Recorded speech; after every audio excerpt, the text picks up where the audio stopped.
Okay, in these videos we're going to discuss the conflict on the plains between the US government and the Plains Indians tribes. Before we start, I think it's helpful perhaps to discuss what you might call the nomenclature when discussing the Plains Indians. What's the right terminology to use? It can be quite confusing. The terms are used interchangeably, and some are concerned that terms like Indians are kind of archaic or outdated terms. And now I have participated in some training on this topic involving scholars from a Native American background, and I'm reliably assured that the terms above you might see used sort of interchangeably by peoples from those communities, which is probably what I'll end up doing. So Native Americans or indigenous persons, particularly quite common. You may hear people refer to themselves as Indians or Plains Indians. Now, if I just focus on the Plains Indians specifically, that's the term I use to denote the specific tribes that were located historically on the Great Plains. And I think this is important to be aware of, is that obviously the Plains Indians were just one part of a much larger Native American community that spanned the entire American continent, north and south. You'll be familiar with the indigenous tribes of Central and South America, like the Incas or the Aztecs, that were obviously largely destroyed by Spanish colonists during the early modern period. And it's also true to say that there's a huge variety of Native American groups, even within North America. Groups like the Seminoles and the Cherokees in the southeast of the United States operated quite differently from the Plains Indians tribes.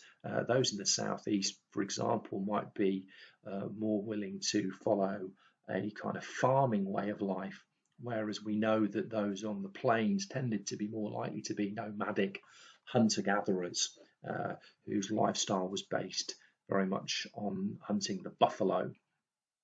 So when I use the term Plains Indians, I'll be referring specifically to those groups that originated on the Great Plains of the United States or of the North American continent. Now, if you just look below, there's a series of terms there that I've just tried to highlight or clarify as being tricky. So terms like the Sioux, for example, now we do see that used in the specification, and we do see that used in the course textbooks. It is a term I probably will use from time to time. It's probably more accurate to refer to what we call the Sioux as the Lakota tribes. And there are a series of different tribes within the Lakota nation. But on this occasion, because we're obviously familiar with the term the Sioux, that's what we'll use. Little Crow's War, as we call it in 1862, probably we should be referring to that as the Dakota War.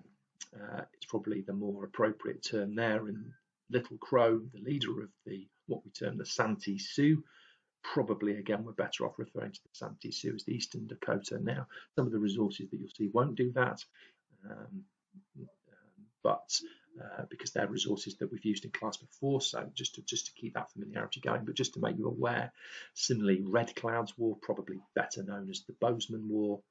The Great Sioux War, probably better known as the Black Hills War. The point here is to say is that the reason why the names for those conflicts in particular are quite contested is because, of course, identifying the war by the Native American or tribe involved suggests that they were the ones responsible for starting that war.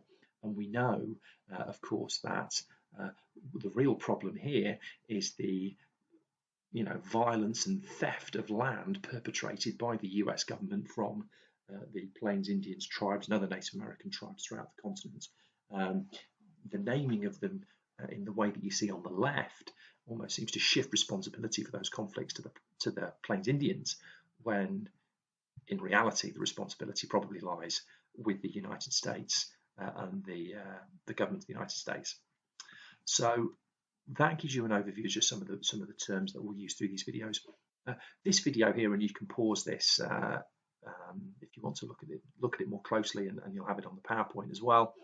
This shows you just a basic story of the conflict on the plains that we're going to try to talk through in these videos, going really from 1830 through to 1890.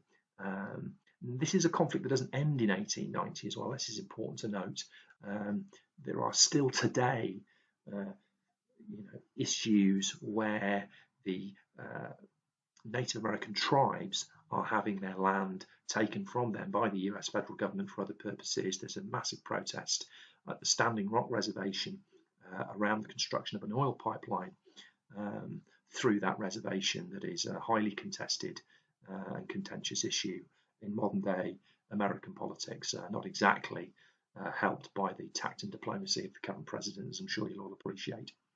So that's the sequence of the story that we're going to talk about, and this just gives you a list of the sort of videos in order that we're going to do. So this is video 1, the overview, and we're going to look at the early policies towards the Plains Indians, the Fort Laramie Treaty of 1851, the Plains Wars of 1862 to 64, the Bozeman War or Red Cloud's War, and the 1868 Fort Laramie Treaty.